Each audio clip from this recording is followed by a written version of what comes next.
15 شعبان کی رات میں ہمارے ملکوں میں جو ہمارے عجمی ملک ہیں اس میں وہ کچھ ہو رہا ہے جو نہ میرے نبی نے کیا، نہ صحابہ نے کیا، نہ تابعین نے کیا۔ عجیب و غریب عبادات گھڑ لی ہیں، عجیب و غریب اس کے اعمال بنا لیے ہیں اپنی طرف سے، اور مسجدیں بھری ہوتی ہیں اور روشنیاں لگی ہوتی ہیں اور آتش بازی ہو رہی ہوتی ہے۔ میرے نبی نے اس رات کی فضیلت بتائی، عمل کوئی نہیں بتایا۔ جیسے یہاں کوئی صلاۃ تسبیح کی جماعت کرا رہے ہوتے ہیں، کوئی اجتماعی تہجد پڑھ رہے ہوتے ہیں، کوئی دیگیں چڑھا رہے ہوتے ہیں، کوئی آتش بازی کر رہے ہوتے ہیں، تو وہ اس میں اتنا غلو ہو گیا ہے کہ یہ بھی ٹھیک نہیں۔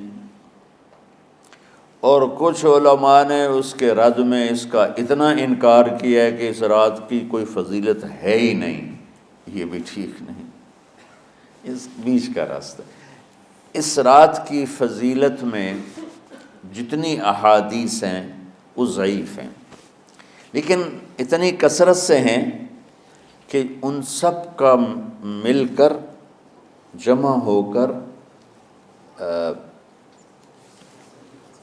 کم از کم وہ حسن لغیر ہی تک تو پہنچ جاتی ہیں۔ اور ابن عثیمین رحمۃ اللہ علیہ نے بھی یہ لکھا ہے کہ زیادہ سے زیادہ ان احادیث کے مجموعے سے، چونکہ اگرچہ ضعیف ہیں لیکن کافی زیادہ ہیں، تو وہ حسن لغیر ہی تک پہنچ جاتی ہیں۔ تو حسن لغیر ہی سے کوئی عمل ثابت نہیں ہوتا، عمل ثابت ہوتا ہے صحیح حدیث کے سے۔ ایک احادیث کی کثرت سے روایات، اور ایک امت کا عمل، کہ امت کا بہت بڑا طبقہ صدیوں سے اس رات کا اہتمام کر رہا ہے، لیکن کچھ عرصہ پہلے تک اہتمام تھا دن میں روزہ رکھنا، رات کو کوئی نوافل پڑھ لینا، کوئی دو چار زیادہ پڑھ لینا، لیکن اب یہ ڈھول تماشے جو اب شروع ہوا ہے اس کا تو کوئی وجود ہی کوئی نہیں ہے۔ تو اس رات کو اللہ تعالیٰ نے مبارک بنایا، اور حدیث پاک میں آتا ہے کہ اللہ تعالیٰ اس رات میں ساری دنیا کے لوگوں کی بخشش فرماتا ہے سوائے 5 آدمیوں کے، 5 کے سوا سب اہل ایمان کی بخشش ہو جاتی۔ مشرک، المشرک، پہلا مشرک، دوسرا مشاحن، مشاحن کیسے کہتے ہیں؟ دل میں بغض رکھنے والا، کینہ رکھنے والا۔ تیسرا مسبل ازارہ، اپنے پاجامے شلوار چادر کو ٹخنوں سے نیچے تک لے جانے والا، لیکن ایک شرط کے ساتھ کہ وہ تکبر کی وجہ سے ہو، سستی کی وجہ سے ہے، غفلت کی وجہ سے ہے۔ چونکہ جب آپ نے ایک مرتبہ اس کے بارے میں بات کی تو حضرت ابوبکر صدیق نے کہا یا رسول اللہ، میری چادر، عرب چادر باندھتے تھے جیسے ہمارے پنجاب کا لباس چادر تھا، اب وہ کم ہو گئے، ہماری تو بزرگ عورتیں بھی اور مرد بھی سب چادر باندھتے تھے، شلوار کا تو کسی کو پتہ ہی نہیں ہوتا تھا ہمارے بچپن میں۔ یہ تو پھر آہستہ آہستہ جب تعلیم آئی تو شلوار دیہاتوں میں بھی اور شہروں میں عام ہو گئی۔ تو اگر وہ اس لیے لٹکا رہا ہے کہ طبیعت میں تکبر ہے، پھر اس وعید کا وہ حقدار ہے۔ اگر ویسے اس کی نیچے جا رہی ہے تو میرا مالک ایسا، وہ تو ہے ہی رحیم و کریم، ہے ہی رحیم و کریم، ہے ہی رحیم و کریم، صرف شلوار نیچے لٹکانے سے وہ اتنی شدید سزا دے، اگر اس کے پیچھے تکبر ہے، پھر ہے یہ تکبر نہیں ہے تو انشاءاللہ وہ اس سے محفوظ ہوگا۔ تو اپنی چادر کو لٹکانے والا، لیکن بشرط تکبر۔ کتنے ہو گئے؟ عاق لوالدیہ، ماں باپ کا نافرمان، نافرمان ایسا کہ دکھ دینے والا. چھوٹی موٹی اونچ نیچ تو ہر بچے سے ہو جاتی ہے، نہیں، جن نے والدین کو ٹکڑے ٹکڑے کر دیا ہو اور ان کو دکھ دے دے دے دے کے ان کا سینہ چیر دیا ہو، چونکہ آپ کہتے ہیں پرزے پرزے کرنا کسی چیز کو، تو اپنے دکھ دے کر اپنی بدتمیزی کے ساتھ اس نے ماں باپ کا دل زخمی کر دیا ہو، ایک یہ نہیں معاف ہوتا. پانچواں، مدمن خمر، مسلسل شراب پینے والا، مستقل جو شراب کا عادی ہو. ان پانچ کو مؤخر کر دیا جاتا ہے. معافی نہیں ہونے کا مطلب یہ نہیں کہ اللہ تعالیٰ کبھی معاف نہیں کرے گا. معافی نہ ہونے کا مطلب یہ ہے کہ یہ پانچ ایسے گناہ ہیں کہ اس کی وجہ سے بخشش رک جاتی ہے. اگر وہ شرک سے نکل آئے، وہ کینہ سے نکل آئے، وہ تکبر سے نکل آئے، وہ والدین کی نافرمانی سے نکل آئے، شراب چھوڑ دے، تو ان کی بھی بخشش ہو جاتی. جب کوئی توبہ کرے گا فوراً بخشش ہو جائے گی. نہ 15 شعبان کی ضرورت ہے، نہ لیلۃ القدر کی ضرورت ہے، نہ بیت اللہ جانے کے ساتھ توبہ کی شرط ہے.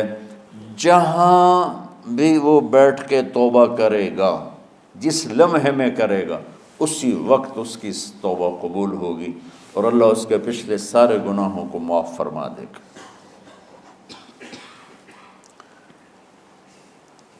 دن کا روزہ، رات کا قیام، زیادہ سے زیادہ قیام سے مراد نوافل ہیں، کوئی گھر میں پڑھ لے، کوئی مسجد میں پڑھ لے. نوافل، نفلی عبادات گھر میں ہی افضل ہوتی ہیں. میرے نبی سنتیں ہمیشہ گھر سے پڑھ کے آتے تھے. تہجد اپنے گھر میں پڑھتے تھے، مسجد میں نہیں پڑھتے تھے. سوائے اعتکاف کے آپ اپنے نوافل سنتیں سب گھر میں پڑھتے تھے اور مسجد میں صرف فرض آ کے ادا فرماتے تھے. اور اس کے بعد بیٹھنا ہوتا تھا تو بیٹھ جاتے تھے، اٹھنا ہوتا تھا تو اٹھ جاتے تھے. تو اعتدال اللہ کو ہر چیز میں پسند ہے. دنیا جو مختصر ہے اس میں کیسے پسند نہیں ہوگا؟ آخرت جیسے معاملے میں بھی اللہ ہم سے کہہ رہا ہے اعتدال، امتن وسطا. ایسے عیسائیوں کی طرح ترک دنیا بھی نہ کرو، یہودیوں کی طرح دنیا کے پیچھے نہ پڑ جاؤ. رزق کے حلال بھی کماؤ، اپنے بچوں کو بھی دیکھو، اپنے فرائض کو بھی دیکھو جو دنیاوی ہیں، اور اللہ سے بھی اپنا معاملہ ٹھیک کرو اور درست کرو. بعد کے زمانے میں صحابہ کے بعد سے ہی ایک انتہا پسندی امت میں آئی. ساری ساری رات جاگنا. فلاں بزرگ تھے، وہ رسے سے اپنے بالوں کو باندھ لیتے تھے کہ نماز پڑھتے پڑھتے جب نیند آئے اور جھٹکا لگے تو رسے سے بندھے ہوئے بالوں سے اس جھٹکے سے تکلیف ہو اور ان کی آنکھ کھل جائے اور پھر نفلوں میں شروع ہو جائے. ایک فلاں بزرگ تھے، وہ اپنے آنکھوں میں نمک کا سرما لگاتے تھے تاکہ آنکھیں جل جائیں، اس میں وہ جلن پیدا ہو جائے اور نیند اڑ جائے. یہ ایسے واقعات بھرے پڑے ہیں. فلاں بزرگ تھے، انہوں نے 30 سال عشاء کے وضو سے فجر کی نماز ادا کی. یہ اپنی جگہ پہ بزرگی ہے، لیکن یہ بھائیو یہ دین ہم پیش نہیں کر سکتے. فلاں بزرگ تھے، وہ 30 سال سے ستو کھا رہے تھے کہ روٹی کھانے اور ستو کھانے میں 70 دفعہ سبحان اللہ کا فرق پڑ جاتا ہے. تو روٹی کھائیں تو 70 دفعہ سبحان اللہ کم کہہ سکتے ہیں، اور ستو کھائیں تو 70 دفعہ سبحان اللہ زیادہ کہہ سکتے ہیں. تو لہٰذا ان کا مجھے تو 30 سال ہو گئے، میں تو ستو کھا رہا ہوں، میں تو روٹی نہیں کھا رہا. یہ دین نہیں ہے. یعنی یہ وہ دین نہیں جو ہم انسانیت کو پیش کر سکیں. یہ تو لوگوں کو دوڑانے والی بات، یہ راہبانیت کی شکل ہے. یہ وہ دین نہیں جو ہم لوگوں کو پیش کریں گے تو وہ کہیں گے واہ واہ واہ واہ کیا دین ہے بھائی، قبول کرو. یہ ایک قسم کا غلو آیا. میں ایک حدیث سناتا ہوں، بخاری شریف میں بھی ہے، مجھے اب ہر شے بھول گئی، لیکن وہ ہے نہی الغلو، اس طرح کر کے آپ لوگ زیادہ جانتے ہوں گے جو پڑھ رہے ہیں کہ غلو سے نہیں۔ حدیث آپ کو سب کو یاد ہوگی کہ 3 صحابہ آئے اللہ کے نبی کے گھر اور پوچھا کہ اللہ کے نبی رات کیسے گزارتے ہیں؟ تو گھر والوں نے کہا سوتے بھی ہیں، جاگتے بھی ہیں، کھاتے بھی ہیں۔ تو وہ تینوں آپس میں کہنے لگے وہ تو نبی ہیں، سوئیں بھی تو کوئی بات نہیں، اور شادی ہے کوئی بات نہیں، ہم تو نبی نہیں، ہمیں تو کچھ کرنا چاہیے۔ ایک نے کہا کہ میں ساری زندگی روزہ نہیں چھوڑوں گا، ایک نے کہا کہ میں ساری زندگی سوؤں گا نہیں، ایک نے کہا میں ساری زندگی شادی نہیں کروں گا۔ تو دیکھنے میں تو واہ واہ کیا بڑی بزرگی ہے بھائی، بڑے بزرگ ہیں۔ ہمارے نبی کو پتہ چلا آپ نے تینوں کو بلا لیا، کہا تم مجھ سے زیادہ اللہ سے ڈرنے والے ہو، میں تم سے انا اتقاکم یا اخشاکم، الفاظ آپ لوگ کو زیادہ یاد ہوں گے لیکن مفہوم میں صحیح پیش کر رہا ہوں۔ آپ نے کہا میں تم سے زیادہ اللہ کو جانتا ہوں، تم سے زیادہ اللہ سے ڈرتا ہوں، میں سوتا بھی ہوں، میں کھاتا بھی ہوں، میں روزے بھی رکھتا ہوں، میں چھوڑ بھی دیتا ہوں، میری بیویاں بھی ہیں، میں اپنی بیویوں کے پاس بھی جاتا ہوں۔ تم دین میں غلو سے بچو، پہلے امتوں کو ہلاک کر دیا دین میں غلو۔ دنیا میں غلو یعنی انتہا پسندی، ایکسٹریمسٹ ہونا، دنیا ہو یا دین ہو، دونوں میں اعتدال بچو، اللہ تعالیٰ کو پسند ہے۔